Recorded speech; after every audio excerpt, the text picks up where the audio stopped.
Udah siap buat TKA 2025? Kalau belum, tenang aja. Di sini kita bakal kupas tuntas semua alur pendaftarannya, dari A sampai Z, langkah demi langkah. Oke, jadi kita bakal bahas 5 hal penting. Pertama, kita lihat dulu jadwal besarnya. Terus, siapa aja sih yang boleh ikut? Nah, abis itu kita masuk ke dagingnya nih, yaitu alur pendaftarannya. Kita juga bakal lihat persiapan dari sisi sekolah, dan yang terakhir, yang paling penting, hak dan kewajiban kamu sebagai peserta. Yuk, langsung aja kita mulai. Oke, kita mulai dari bagian pertama. Gambaran umum TK 2025. Yang paling pertama dan utama, kita harus tahu timeline-nya. Kapan sih semua ini dimulai? Dan kapan selesainya? Yuk kita lihat. Coba perhatiin ya, rentang waktunya itu dari Juli sampai November. Lumayan panjang kan? Nah, yang paling penting di sini, setiap jenjang, baik itu SMA SMK maupun SMP, punya jadwal sendiri-sendiri buat simulasi dan pelaksanaannya. Jadi, please jangan sampai salah tanggal ya. Catat baik-baik jadwal buat jenjang kamu. Jadwal udah, sekarang pertanyaan berikutnya, saya bisa ikut nggak ya? Atau siswa saya bisa ikut nggak ya? Nah, sekarang kita bedah syarat-syaratnya. Kita mulai dari yang paling mudah dulu, jenjang SD. Ada 2 syarat utama nih. Pertama, NISN-nya harus valid dan aktif. Wajib. Kedua, pastikan kamu udah di semester akhir kelas 6 dan nilai rapornya lengkap semua. Simple kan? Pokoknya pastiin 2 hal ini udah beres. Lanjut ke jenjang SMP, polanya kurang lebih sama. Intinya, kamu harus siswa kelas 9 di semester akhir, dan yang paling penting, semua nilai rapor dari kelas-kelas sebelumnya itu udah lengkap. Nggak boleh ada yang bolong ya. Nah, buat kakak-kakak di SMA, SMK, ini pilihannya lebih banyak. Mau dari SMA, SMK yang 3 atau 4 tahun, bahkan paket C. Semuanya bisa ikutan, tapi kuncinya tetap satu. Rapornya harus lengkap sesuai aturan yang ada. Jadi, cek lagi kelengkapan rapor kalian. Dan ini ada satu poin yang keren banget dan perlu kita apresiasi. TKI ini sifatnya inklusif. Artinya, teman-teman kita yang berkebutuhan khusus juga bisa ikut selama nggak ada hambatan intelektual. Ini benar-benar langkah yang bagus. Oke, sekarang kita masuk ke bagian yang paling teknis, tapi juga paling krusial, alur pendaftarannya. Anggap aja ini kayak peta perjalanan. Siapa yang mulai duluan, terus kita harus ngapain? Yuk kita ikutin petanya, langkah demi langkah. Langkah pertama itu dimulai dari operator sekolah. Mereka yang nyiapin formulirnya.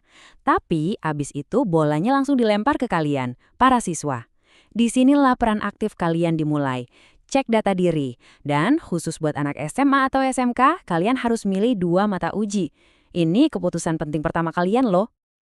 Setelah formulir balik lagi ke operator sekolah, tugas mereka adalah input data kalian ke sistem.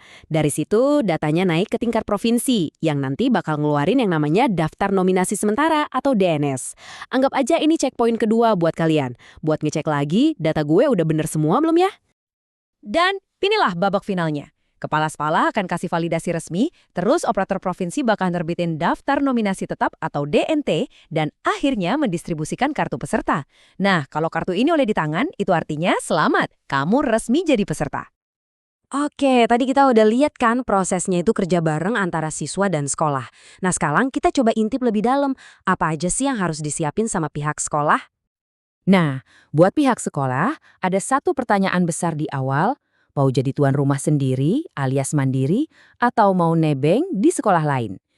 Ini keputusan strategis banget yang bergantung sama kesiapan fasilitas. Jadi, pilihannya ada 2 ya. Mandiri, kalau sekolah kalian emang udah punya semua fasilitasnya. Komputer, internet, tim teknis, semuanya lengkap. Kalau menumpang, itu solusi kalau sekolah kalian butuh bantuan sumber daya dari sekolah lain. Dua-duanya sama-sama bisa kok. Nah, buat para operator sekolah, slide ini bisa dibilang contekan wajib kalian. Setiap poin di daftar ini, dari mulai update data Dapodik sampai unggah SPTJM, itu penting banget buat mastiin siswa-siswa kalian bisa ikut tes dengan lancar. Kita udah bahas jadwal, alur, sama peran sekolah. Sekarang bagian terakhir dan yang paling krusial, kita fokus lagi ke kamu, para peserta. Apa aja sih hak dan kewajiban kamu di sepanjang proses ini? Coba deh lihat tabel ini. Gampang banget kan? Sebelah kiri itu kewajiban kamu. Hal-hal yang harus kamu lakuin. Kayak isi formulir dan cek data. Nah, di sebelah kanan itu hak kamu, apa yang bakal kamu dapetin. Misalnya kartu peserta dan sertifikat. Ingat, keduanya ini nyambung. Penuhi kewajiban kamu, dijamin semua hak kamu bakal terpenuhi. Jadi, apa yang harus dilakuin sekarang juga? Ini dia rangkumannya. Buat siswa, jangan nunda lagi, langsung kontak operator sekolah. Buat operator sekolah, pastiin data Dapodik itu yang paling update ya. Dan buat kita semua, buka lagi timeline-nya dan langsung tandain kalender kalian detik ini juga. Sebagai penutup, coba deh pikirin ini. Setelah menyimak penjelasan ini, apa satu langkah paling penting yang bakal kamu lakuin minggu ini? Ingat ya, persiapan terbaik itu dimulai dari sekarang. Semangat terus buat pendaftaran TKA 2025.